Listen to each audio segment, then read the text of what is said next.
Tyrell Morrison had survived war zones, crossed deserts, and faced the quiet terror of waiting for the enemy's next move.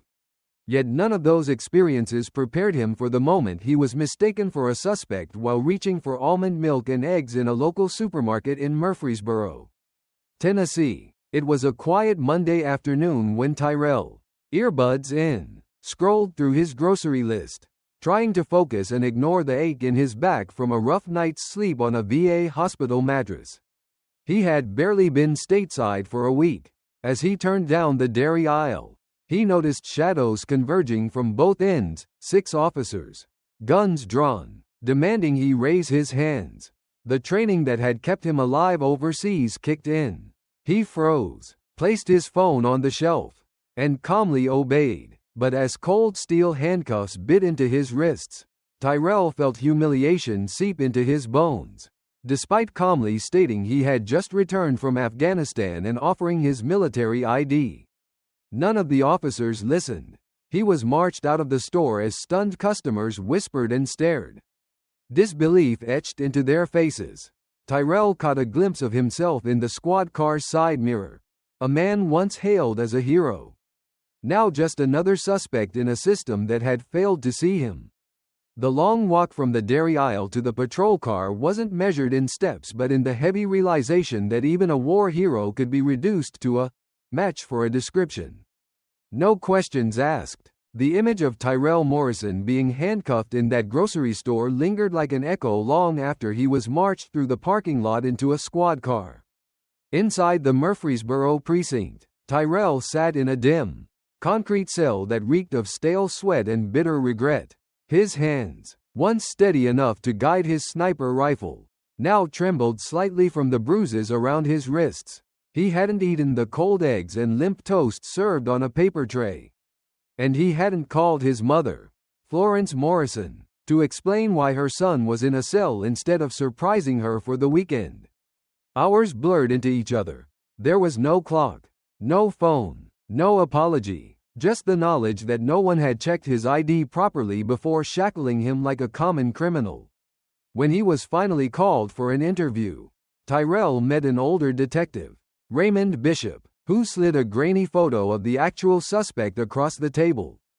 Bishop studied Tyrell's military ID with a mix of regret and weariness. "You a Marine?" he asked quietly. "Yes, sir," Tyrell replied, voice low but unwavering. "Helmand Province, 3 tours." Bishop nodded, almost apologetically, and muttered, "That's real." The detective acknowledged that it was a mistake. Just a case of wrong place, wrong time. But that didn't erase the memory of the supermarket whispers or the sharp sting of steel cuffs. Hours later, Tyrell was released without charges. His belongings returned in a plastic bag like a consolation prize.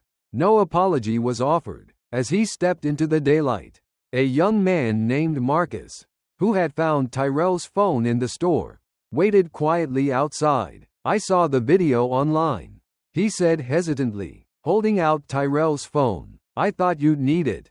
Tyrell took the phone, nodded his thanks, and asked for the young man's name.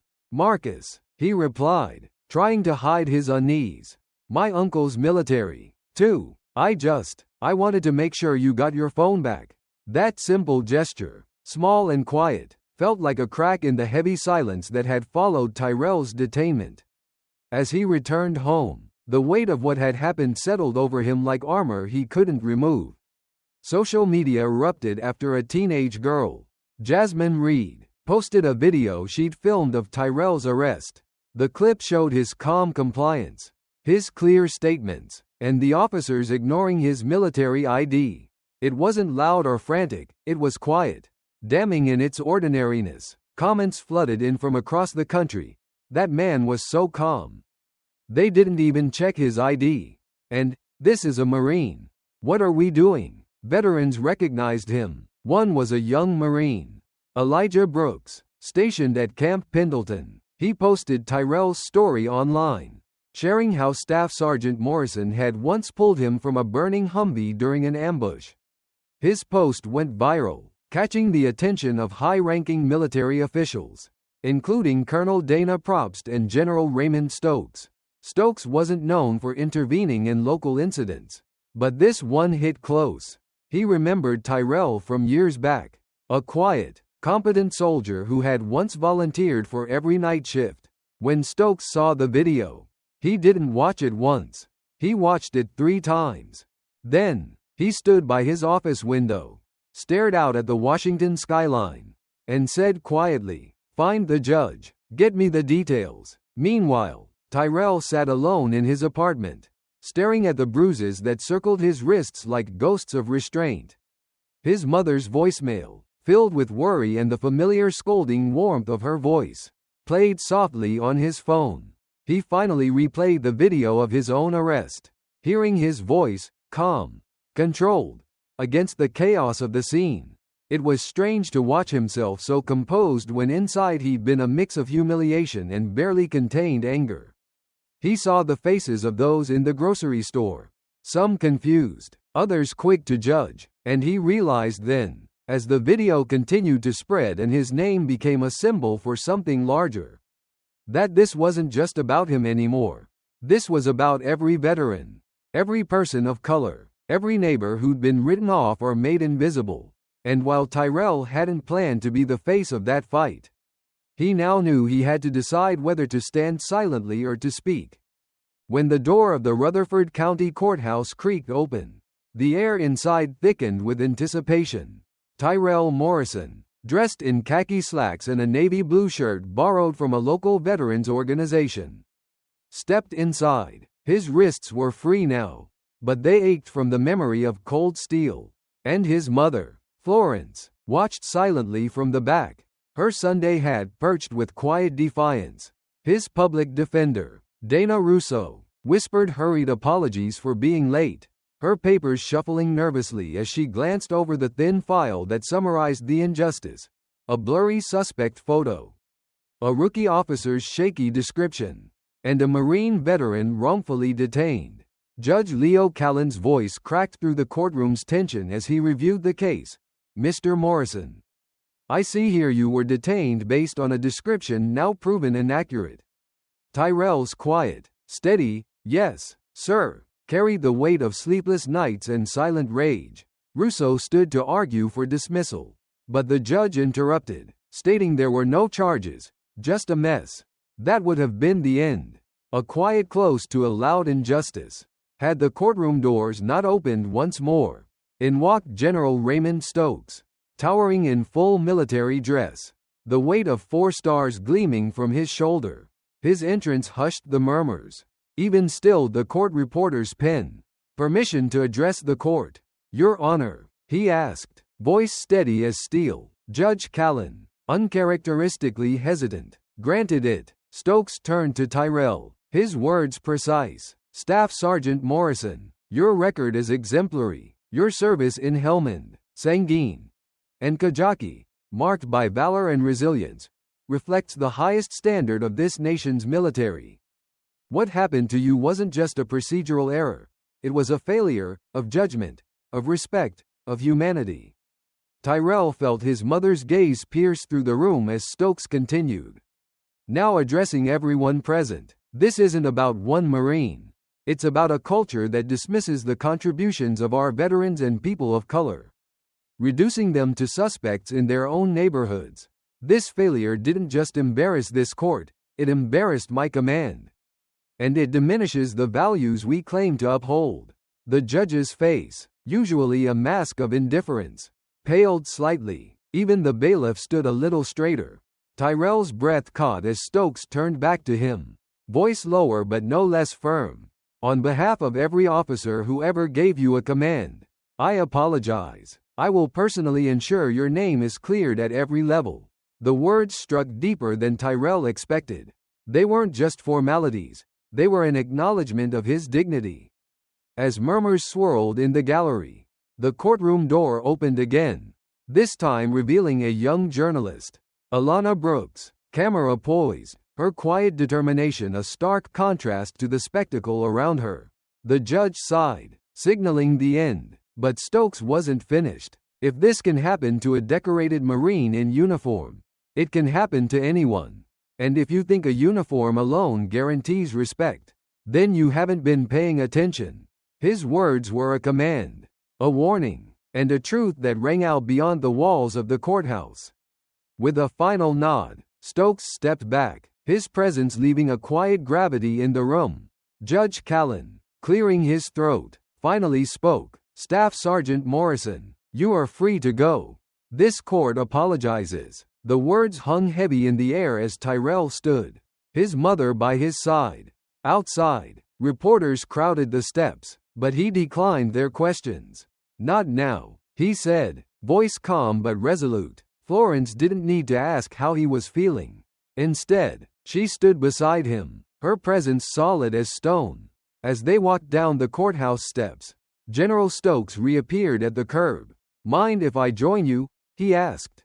Tyrell gave a small nod.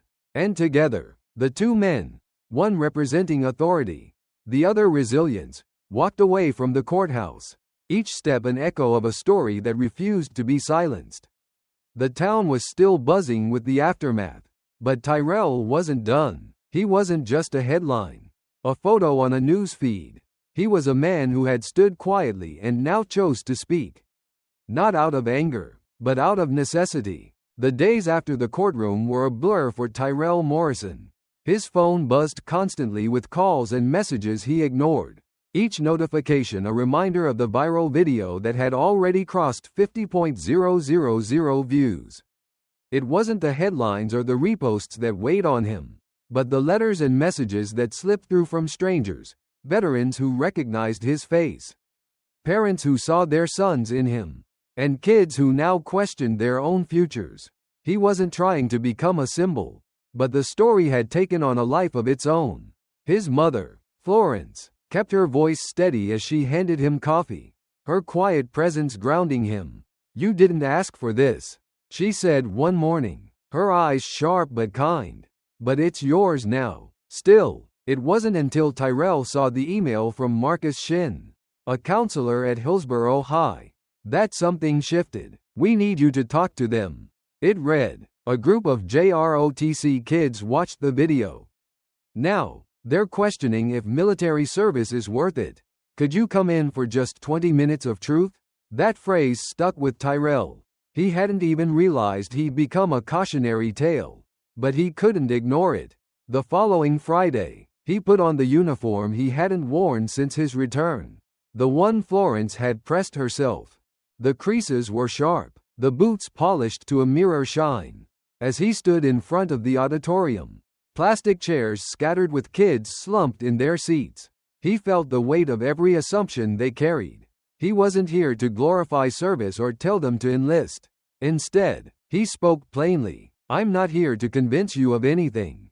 He began. I just want to tell you what I've seen and what I've learned. He described the desert's heat, the endless hours in snipers' nests, the sand that found its way into every crevice. He spoke of the moments he'd held a friend's life in his hands, the days when laughter was the only shield against the weight of war. Then, he shifted. He told them about the grocery store, the handcuffs, the silence of bystanders, and the bruises around his wrists that seemed to echo louder than any gunshot. That day, he said, voice steady, wasn't about war or heroism. It was about how fast we forget who we are when fear takes over. A hand rose near the front. A boy in a green ROTC jacket, his voice tentative but curious. What stopped you from snapping? From just losing it? Tyrell let the question hang, his mind tracing back to the moment in aisle 6, the breath he'd forced himself to take. I thought about it, he admitted, but I wasn't just wearing my name that day. I was wearing yours too. Every young brother who wants to be seen. Every sister who ever got overlooked. Every vet who came back and felt invisible. That was what held me still. Another student, a girl with her hair pulled tight, asked softly, would you still serve, knowing what happened? Tyrell didn't answer immediately. He met her gaze and then nodded, his voice low but firm. Yes, but I'd serve differently. I'd speak up when something's wrong. I'd remember that silence isn't strength. That restraint doesn't mean surrender. The room grew silent, but this time it wasn't apathy, it was understanding. When he finished, a ripple of quiet applause spread. Not loud but genuine. Afterward, a few students approached him. One boy slipped a folded note into his hand. Another hugged him without a word.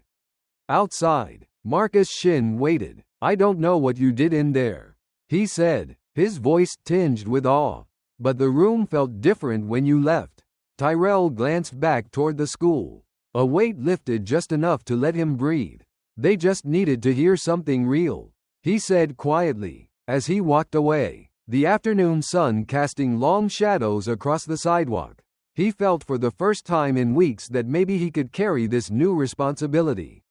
Not as a symbol, but as a man who had something to say. The story was no longer just his. It was a reminder that the quietest voice in the room could carry the most weight. And that truth, when spoken aloud, had the power to reshape how a community saw itself. In the days following his visit to Hillsborough High, Tyrell Morrison found himself caught between two worlds: the quiet of his mother's kitchen and the relentless swirl of attention outside. Strangers sent letters and messages. Journalists left voicemails, and social media feeds continued to flood with his name. But for Tyrell, the loudest sound was the silence that followed once the cameras were turned off. It was in this silence that he received an unexpected email from Mrs. Webb, the counselor at Rutherford County Juvenile Center. "Would you be willing to speak to the kids?" she asked. Her tone careful but hopeful. "Just show up. No cameras. No media. They need to hear from someone real." Tyrell hesitated, feeling the weight of the ask. But something about her message, about the way she framed it not as a request for inspiration but as a plea for honesty, pulled at him.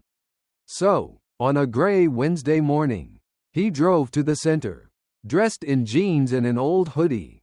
No military ribbons or polished boots. He met Mrs. Webb at the entrance, her clipboard tucked under her arm. "They're not bad kids," she said as they walked. "Most just never had someone who really saw them." Tyrell understood that in ways he couldn't fully express. When he entered the room, he was met with folded arms, slouched shoulders, and wary eyes. No one stood. No one greeted him. It was a room heavy with unspoken stories, each kid balancing on the edge of defiance and resignation. Tyrell stood at the front with no microphone, no script. "I'm not here to tell you what to do with your life," he said plainly. "I'm not your dad. I'm not your pastor. But I know what it feels like to be written off, to have people look at you and decide who you are before you say a word." A few heads lifted, and one boy near the back shifted in his chair. "I got arrested in a grocery store," Tyrell continued, "for looking like someone else. I didn't run. I didn't yell. I still ended up in cuffs." He paused, letting the silence stretch. "I've been shot at overseas. Watched people die. Saved others. None of that mattered in that moment." The cuffs still clicked. One kid, arms folded tightly across his chest, spoke up. His voice was sharp, but beneath it, a note of curiosity. "So what? You just forgive them? Move on like it didn't happen?" Tyrell shook his head. "No," he said simply. "I don't forgive what happened. But I also don't carry it like a chain. I carry it like a warning. A lesson." The boy's arms loosened slightly, and another kid, sitting by the window, looked up. Tyrell stepped forward. "You ever do something you can't explain? Not because you're a bad person, but because you didn't know better, or no one taught you better, or because that day, you just didn't care?" A few nodded, subtle but honest. "I get that," Tyrell said. "I've been there. But here's the thing nobody tells you. Guilt will eat you alive. Regret will trap you. But accountability, that's where freedom starts." He let the words settle before continuing. "What would you do differently if you knew someone was watching? Not a judge, not a cop, but your little brother, your niece, a friend who looks up to you. What if you were their example?" The room stayed quiet, but it wasn't the heavy silence from before. It was a silence of consideration, of walls beginning to lower. Mrs. Webb, standing near the door, blinked back unexpected tears. After the session, as the kids filed out, one boy lingered. His sneakers were too big, his shoulders tense. "You really shot someone?" he asked, his voice a mix of challenge and curiosity. Tyrell nodded, meeting his gaze. "I did, because they were about to hurt a family. I didn't want to, but I had to." The boy held the moment, then nodded slowly. "I want to be better," he whispered. "Just don't know how." Tyrell handed him a folded slip of paper. "It's a list of recruiters who won't treat you like you're nothing. Not saying you should join, just giving you options." The boy took it and walked away without a word. As Tyrell stood there, Mrs. Webb stepped closer. "You shook something loose today," she said softly. Tyrell exhaled, his voice almost a whisper. "I didn't shake anything. They were already moving. I just showed up." In that room, among kids who felt invisible, something had shifted, because someone finally saw them. In the weeks after Tyrell Morrison's quiet talk at the juvenile center, the attention began to shift, not away from him exactly, but toward something larger, something his story had awakened in the community.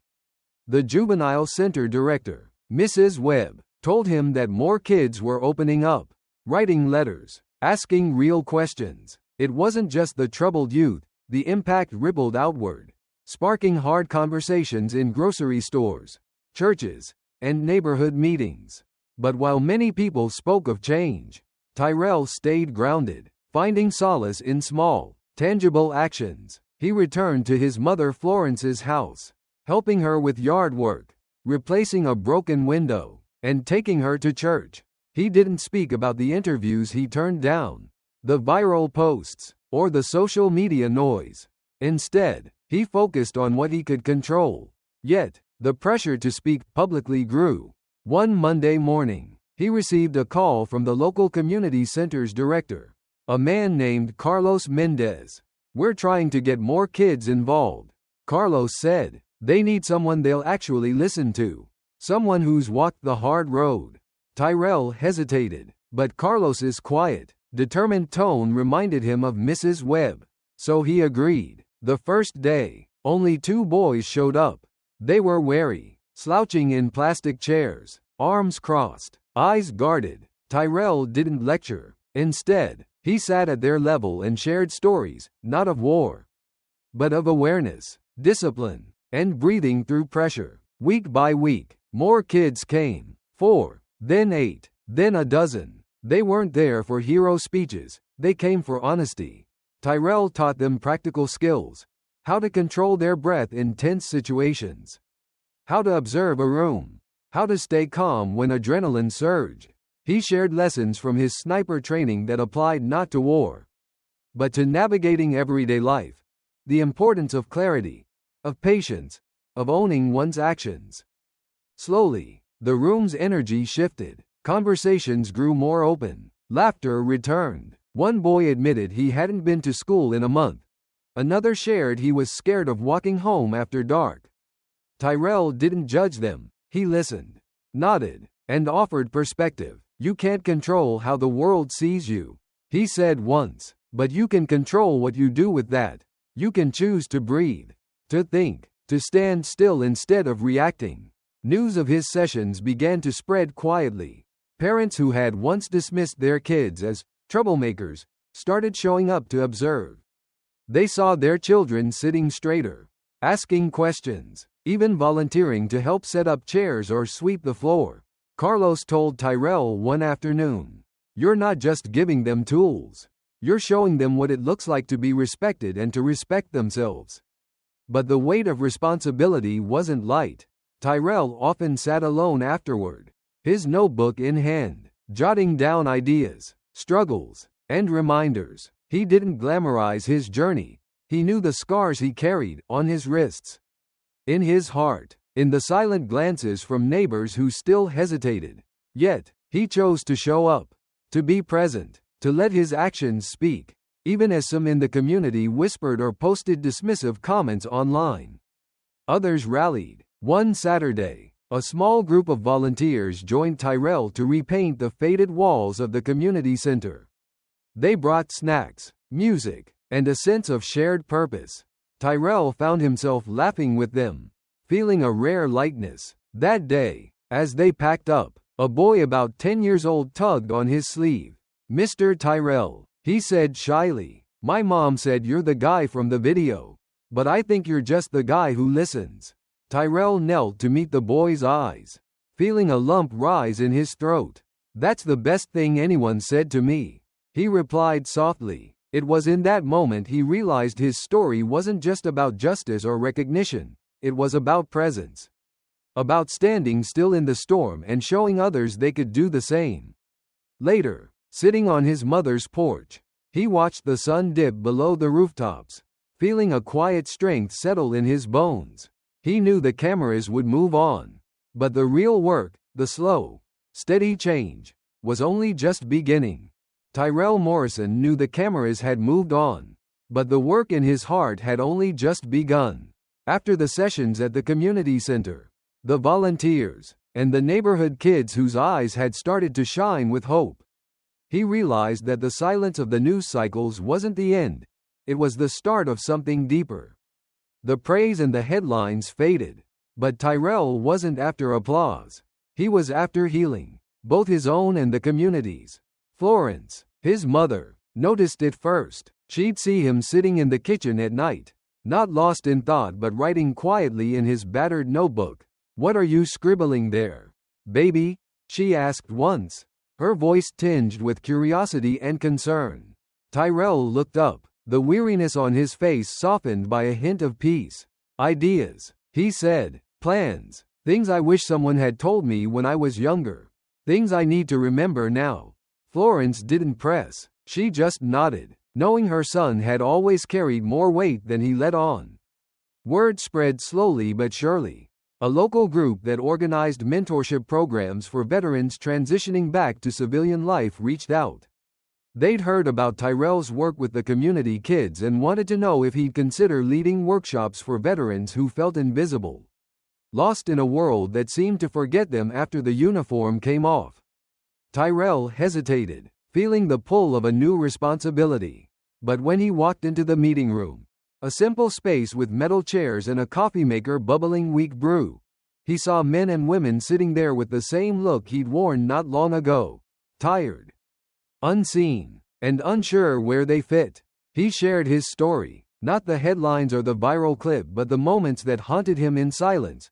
The night on the VA hospital mattress, the cold cuffs around his wrists, the moment he realized his worth wasn't determined by the uniform but by his actions.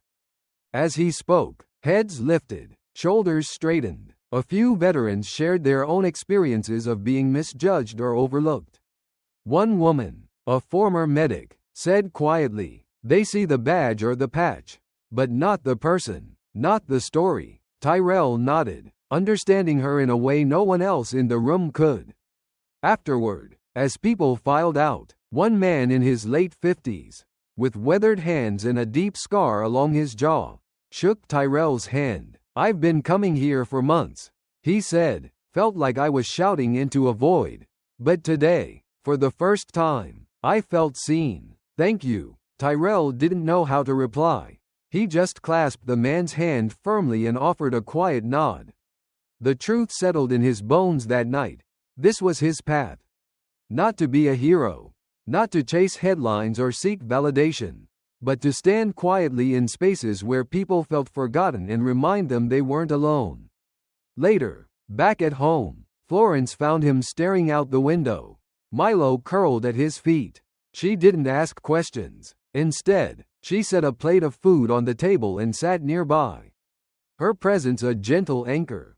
Tyrell spoke softly, almost to himself. "I used to think speaking up was about being loud," he said, "but it's about being clear, being steady, showing up, even when it's uncomfortable." Florence reached over and squeezed his hand.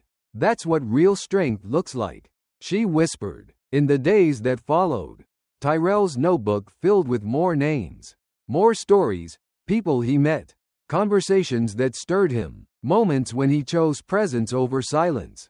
He knew there was still anger out there, still those who doubted or dismissed his experience. But he also knew there were those who were listening, who were learning. As the world moved on, Tyrell remained grounded in a simple truth. Real change didn't come from one viral video or a courtroom apology. It came from showing up every day with integrity, patience, and the willingness to listen, even to the quietest voices in the room. And that, he realized, was more powerful than any headline. Tyrell Morrison sat at his mother's kitchen table, pen in hand, scribbling thoughts into his worn notebook. The house was quiet except for the rhythmic ticking of the wall clock, a sound that seemed to stretch the silence between moments of clarity. He paused, staring out the window at the small backyard where Milo chased the fading sunlight. The boy from the juvenile center kept replaying in his mind, the one who'd asked, "So what, you just forgive it?" Tyrell knew the weight behind that question. The raw confusion tangled with anger and loss. It was the same feeling he'd carried that day at the grocery store when the cuffs bit into his wrists. But forgiveness, he realized, wasn't about erasing pain or pretending the hurt never happened. It was about breaking the cycle, the silent, suffocating loop that traps people in bitterness, fear, and isolation. He opened his notebook to a fresh page and began to write, not for the news, not for the internet, but for himself and for anyone who might need to hear it. "We don't choose the things that happen to us," he wrote, "but we choose what we do with them. We choose whether we let anger control our future or whether we build something new from the ashes." He thought of the teenagers at Hillsborough High, the wary veterans in the workshop, and the cautious glances from neighbors who weren't sure how to greet him now. The world didn't change overnight, and he didn't expect it to, but he could change how he stood within it. He could keep showing up, even when it felt like no one noticed. His mother, Florence, appeared quietly at his side with a mug of tea, placing it gently beside the notebook. "You're writing something important, baby," she said softly. "I can tell." Tyrell looked up at her, his eyes reflecting a depth of understanding forged from years of service and recent heartbreak. "I'm trying to, Ma," he replied. "I'm trying to make sense of it all." Florence nodded, her hand resting lightly on his shoulder. "Sometimes making sense isn't about finding answers," she said. "It's about sharing the questions, so others don't feel so alone." That struck Tyrell in a way that no public statement or news report ever had. It was the heart of what he'd been missing, the recognition that his story wasn't just about him. It was about every young person who felt unseen, every veteran who wondered if their service still mattered, every neighbor who hesitated to speak out. It was about breaking the silence, not to shout, but to create space for understanding. That night, Tyrell recorded a video. No fancy setup, no scripted lines, just his phone propped against a stack of books and his voice steady with purpose. He spoke about the pain of being misjudged, the frustration of watching the world look away, and the quiet decision to keep showing up, even when it was easier to fade into the background. He didn't lecture or preach. He simply shared his truth, the messy, human, imperfect reality of trying to hold on to hope in the face of injustice. "If you're watching this," he said toward the end, "I want you to know you're not invisible. Your story matters, your voice matters, and together, we can make a world where respect isn't a privilege, but a right." He ended with a gentle but firm call. "If this touched you, don't let it stop here. Comment below, share your story, tell me what you've seen, what you've felt, what you're fighting for, and if you haven't already, subscribe, not for me, but for the conversations we need to keep having, for the stories we can't afford to ignore. Let's make this the beginning of something real." The video wasn't polished, but it resonated. Within days, thousands of comments poured in, stories of resilience, moments of silent strength, people acknowledging their own biases and vowing to do better. It wasn't a viral sensation, but it was genuine, and it mattered. Tyrell realized then that his journey wasn't about being a hero or a headline. It was about standing tall in the face of adversity and inviting others to do the same. And that, he knew, was the real beginning. Tyrell Morrison didn't anticipate the ripple effect his quiet strength would set off. But in the days following his heartfelt video, he began to feel the tide shifting. It wasn't in grand gestures or headline-grabbing announcements. It was in the steady trickle of messages, in the cautious but determined voices that echoed his own. One evening, as the sun dipped below the rooftops, Tyrell found himself back at the old community center where he used to volunteer before deployment. The paint on the walls was still peeling. The basketball nets frayed, but the space felt alive in a way it hadn't in years. A dozen teens gathered inside, some leaning against the walls, others tossing a basketball between them, unsure of what to expect. Tyrell stood in the center, his hands clasped loosely in front of him, his voice low but steady. "I'm not here to lecture you," he said, his gaze sweeping the room. "I'm not here to tell you what you should do. I'm here because I know what it feels like to be underestimated. I know what it's like to feel invisible in a place that's supposed to be home." His words hung in the air, heavy with the weight of truth. He spoke of moments when silence was a shield and how breaking it could feel like stepping into a storm. He talked about his days overseas, not to glorify them, but to highlight the weight of service, the nights under foreign skies, the adrenaline of survival, the camaraderie that made the worst days bearable. "But what haunts me more than anything," he said, voice rough with emotion, "is coming home and realizing that for some people, my uniform, my service, my sacrifice, it didn't matter. All they saw was a threat." One of the older boys, his arms crossed and eyes hard, shifted his weight. "So why keep trying? Why not just give up on them?"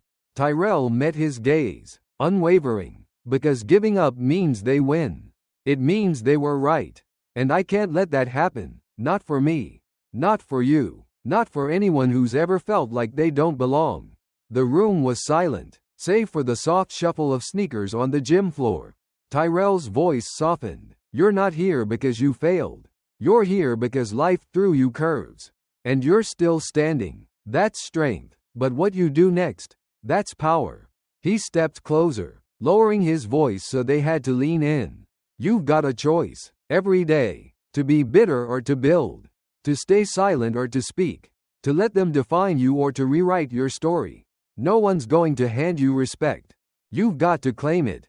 But not with fists, not with fire. With purpose, with patience, with persistence." Slowly, one by one, the boys and girls in the room straightened their shoulders, their guarded expressions giving way to curiosity, to something almost like hope. A quiet resolve settled over the group, and for the first time, they seemed to see Tyrell not just as a former Marine, not just as a man who had endured injustice, but as a reflection of what they could become, a testament to resilience, to integrity, to the quiet, relentless fight for dignity. As the session ended, a few of the teens lingered, shyly asking Tyrell questions about his time overseas, about how to stand up without standing out, about what it really meant to carry yourself with pride when the world seemed determined to drag you down. Tyrell answered each one with the same quiet conviction that had carried him through war zones and courtroom battles alike. Outside, as the last of the teens dispersed into the cool night air, Tyrell leaned against the brick wall of the community center. Taking a long breath, he felt the weight of the evening settle over him, not as a burden, but as a quiet promise, to keep showing up, to keep speaking, to keep holding the line for those who hadn't yet found their voice. And though he knew the road ahead would be long, he also knew he wasn't walking it alone. His story, once a silent struggle, had become a beacon, and with each person who stepped into that light, the darkness receded just a little more. Tyrell Morrison sat alone on the worn park bench at Stonebridge Park, the quiet hum of the nearby traffic blending with the gentle rustle of wind through budding leaves. It was almost noon on a bright but mild day, and as the world continued its usual rhythm, Tyrell found himself in a moment of rare stillness. He wasn't in uniform, wasn't wearing anything that signaled his service or his recent notoriety, just a faded hoodie, jeans, and a ball cap that had seen too many sunlit afternoons. Florence had packed him a sandwich, as she always did when she sensed he needed space, her quiet way of showing care without pressing too hard. He hadn't asked for this, This attention. This sudden elevation from an ordinary man living a quiet life to a symbol of something bigger. Yet, here he was, his phone heavy in his pocket with messages and notifications he had yet to open.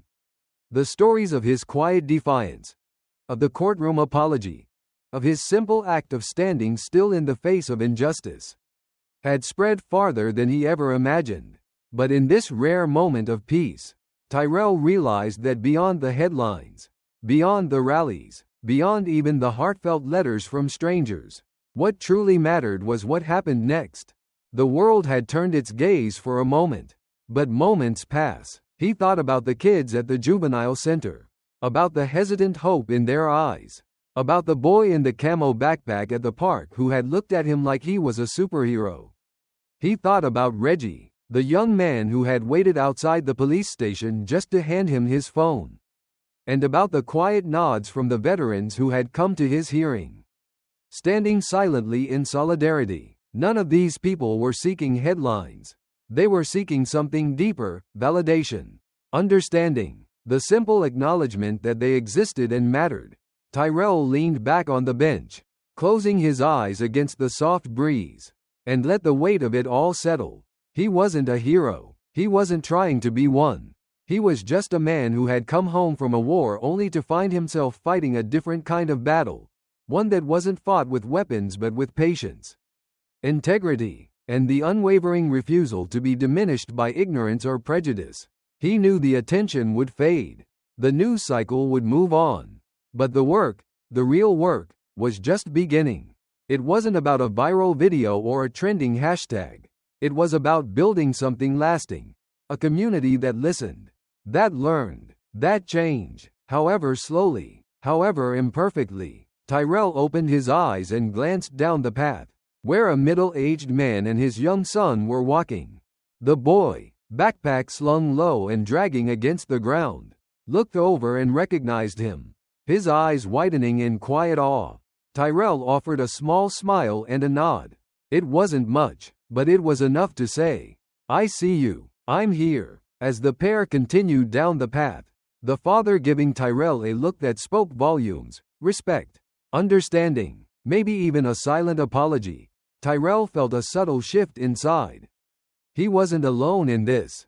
Others were watching, listening, learning. He reached into his pocket and pulled out his small, worn notebook, the one he'd carried through deployments and sleepless nights. Flipping to a blank page, he scribbled a single line. "It's not about what happens to you, it's about what you do with it after." It was a quiet thought, but one that carried the weight of experience, of loss, of hard-earned wisdom. Later that week, when he visited the old community center, he shared this sentiment with the kids in the room, letting them know that their stories mattered too, that their resilience wasn't just about survival, but about growth, about purpose, about rewriting the narrative for themselves and for those who came after them. As he stood there, surrounded by a growing circle of attentive, uncertain but curious faces, Tyrell understood something profound. While the cameras and headlines might fade, the impact of showing up, of listening, of speaking truth, of holding space for others, would echo far beyond the walls of any courtroom or the pages of any newspaper. It would ripple quietly, persistently, through the lives he touched and the stories they, in turn, would tell. It had been weeks since Tyrell Morrison's life had been upended by a wrongful arrest at a local grocery store. What began as a humiliating misstep by law enforcement had grown into something bigger, a wave of quiet solidarity, community reflection, and an unexpected platform that Tyrell had never sought. But for him, the weight of what happened didn't fade with the headlines or the fleeting viral moment. Each time he returned home to his small apartment, set his keys on the counter, and sat with his thoughts, the memory of those handcuffs, the cold detachment of the officers, and the quiet shame in his mother's eyes haunted him. Yet, he wasn't bitter. Instead, Tyrell had come to realize that his silence and dignity in the face of injustice had spoken louder than any outburst could. He remembered what General Stokes had said in the courtroom, how it wasn't just about him, but about the countless others who had been dismissed, silenced, or ignored. And slowly, Tyrell felt a responsibility take root in his bones. He started to show up more, at community centers, at JROTC programs, at quiet gatherings where the weight of his story resonated deeper than any news segment. At the Juvenile Detention Center, he shared his story with young men and women who were used to being written off. He didn't offer them lectures or empty platitudes. Instead, he spoke with the calm honesty of someone who had been there, who understood the temptation to give in to anger, to let resentment define you. You're not your worst decision, he told them, his voice steady, but you're also not entitled to a world that will always be fair. You have to decide what kind of person you'll be, even when it feels like no one's watching. The words weren't flashy, but they lingered. After those talks, kids approached him quietly, asking questions, seeking guidance, some just wanting to stand near him, to feel seen. Tyrell began to notice the subtle shifts in his own perspective. He no longer viewed his wrongful arrest as a singular injustice but as part of a larger, more insidious pattern, one that needed to be called out, not for his own vindication but to create a ripple effect of change. He started to attend local council meetings, not to speak, but to listen, to understand the systems at play. He read about community organizing, about laws and policies, about the power of quiet, sustained action, even when the camera is turned elsewhere. When the reporters moved on to newer stories, Tyrell stayed. He understood now that change wasn't a wave that crashed overnight. It was a tide that slowly, persistently reshaped the shoreline. One evening, as he sat with his mother Florence at her kitchen table, she placed a hand over his, her grip gentle but firm. "You're carrying more than you should," she said softly, "but maybe that's why it chose you." He met her gaze, seeing in her eyes the resilience of generations, the quiet strength that had carried his family through wars, through hardship, through times when being seen was a privilege, not a given. He thought of the boy at the park, the kids at the community center, the young ROTC cadet who had asked why he hadn't snapped. And in that moment, Tyrell made a silent promise, not to let this be just a story of injustice, but a catalyst for change. However small, he didn't need to be a hero. He just needed to be a man who stood firm, who listened, who spoke truth, and who, above all, never let the silence swallow what needed to be said. As the weeks stretched into months, Tyrell continued his quiet work. He volunteered at the center, mentored youth, showed up at local events, and maintained his dignity amidst a world that was still learning how to truly see people like him. And though the world outside might have moved on, those who had witnessed his calm resilience, his unwavering integrity, knew they had seen something real, something that couldn't be erased or ignored. In the end, Tyrell Morrison realized that his story wasn't really his alone. It was a mirror reflecting the lives of so many others who had been unseen, unheard, and underestimated. Sitting alone on the worn wooden bench in the park, watching the afternoon light dance through the leaves, he felt the weight of everything that had happened since that day in the grocery store. The silence of the neighborhood, the fear in people's eyes, the steady shift from judgment to understanding, it all settled over him like a thick, quiet blanket. He thought of the boy at the juvenile center, the ROTC student at the high school, the neighbor who left a pie on his doorstep, and the old veteran who nodded at him during the community meeting. He realized that while his arrest had made headlines, what truly mattered were the ripples that followed, the conversations it sparked, the self-reflection it inspired, and the subtle but real changes it ignited. Tyrell had always been a man who preferred action to words, but now he understood the power of quiet resilience, the strength in standing firm even when no one is applauding, the courage in telling your truth even when it shakes the foundation of the world around you. He wasn't a hero, he was a man who refused to let silence have the final say. And in that realization, he found something deeper than vindication. He found purpose.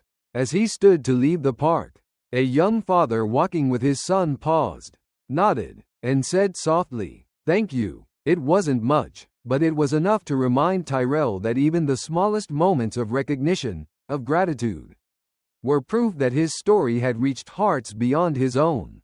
That evening, sitting at his kitchen table, Tyrell opened his old notebook and wrote a message to anyone who might hear his voice.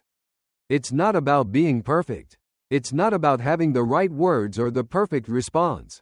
It's about showing up, standing tall, and remembering that your voice matters, even when the world tries to tell you it doesn't. If you're feeling tired, if you're feeling unseen, if you've ever been told you don't belong, know this: you do. You are enough, and your story deserves to be heard. He didn't plan to make a big speech, but he did record a short video for those who had followed his journey. His voice was steady but raw as he spoke. "Hey, it's Tyrell. I just wanted to say thank you to everyone who's reached out, shared a kind word, or just listened. This wasn't easy. It still isn't. But if there's one thing I've learned, it's that we don't heal by pretending everything's fine. We heal by facing the truth, by talking about it, by holding each other accountable. So, if you're watching this, I'm asking you to do one thing. Be the voice for someone who can't speak. Stand up for what's right, even when it's hard. And if you ever feel alone, remember, you're not. We're in this together." His words hung in the air, simple yet powerful. He ended with a gentle smile. And hey, if this story meant something to you, share it, talk about it. Let's make sure it's not just another headline. And if you haven't yet, hit that subscribe button, because trust me, we've got more stories to tell. And this is just the beginning.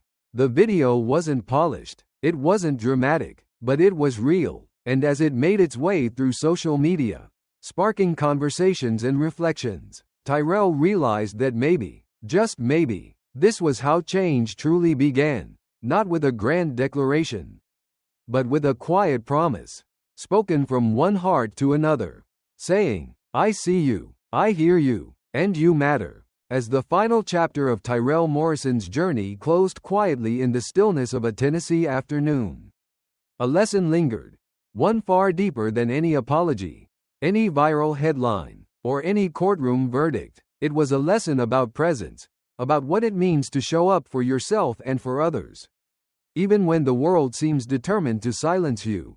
Tyrell's story wasn't about being a hero or a victim. It wasn't about medals or past sacrifices. It was about reclaiming his humanity in a moment when it was almost stolen. That day in the grocery store, he was a man going about his life, unprepared for the storm of judgment and assumptions that descended upon him. Yet through every moment of humiliation and fear, he held on to something most people never see: the quiet, unwavering strength of dignity. When the cuffs dug into his wrists, when strangers' eyes pierced his skin, when the weight of injustice pressed down on his shoulders, Tyrell didn't retaliate. He didn't raise his voice or resist. He simply stood tall, embodying a calm that was louder than any shout. That calm wasn't weakness, it was resilience. And in the days that followed, as his story rippled through communities and touched lives, it became clear that his silence in those moments spoke volumes. It forced people to reflect, to examine their own assumptions, to realize how easily we dehumanize one another. The truth is, we all carry invisible burdens, biases we've inherited, fears we've internalized, stories we've misunderstood. Tyrell's experience shattered the illusion that these burdens are harmless. It showed us that the smallest acts, pausing before judging, questioning our gut reactions, seeing the person behind the assumptions, can change everything. Because dignity isn't just about how we carry ourselves, it's about how we choose to see each other. Tyrell reminded us that every person deserves to be seen, heard, and valued for who they are, not for the fears others project onto them. He taught us that silence can be powerful, but so can speaking up when it matters. His final message, shared with quiet sincerity, was a call to all of us to speak the truth, to stand up for those whose voices are ignored, to be the change in the spaces we inhabit. So if you've ever felt unseen, if you've ever been underestimated, if you've ever been judged for how you look, where you come from, or what you believe. Let Tyrell's story remind you that you are not alone. You are worthy, you matter, and your voice, no matter how soft, carries weight. Before you scroll past, take a moment to reflect. Have you ever dismissed someone based on a first impression? Have you ever let silence stand when you could have spoken up? Share your thoughts in the comments below. Let's start a conversation, not just about Tyrell's story, but about the countless untold stories around us. And if this story touched you, if it made you think or feel, please hit that subscribe button. Because the world needs more voices like yours, voices willing to listen, to learn, and to lead with empathy. This is not just a story about injustice, it's a story about hope, about the power of human connection, and about the courage to stand tall even when the world tries to make you small. Let's carry that lesson forward, together.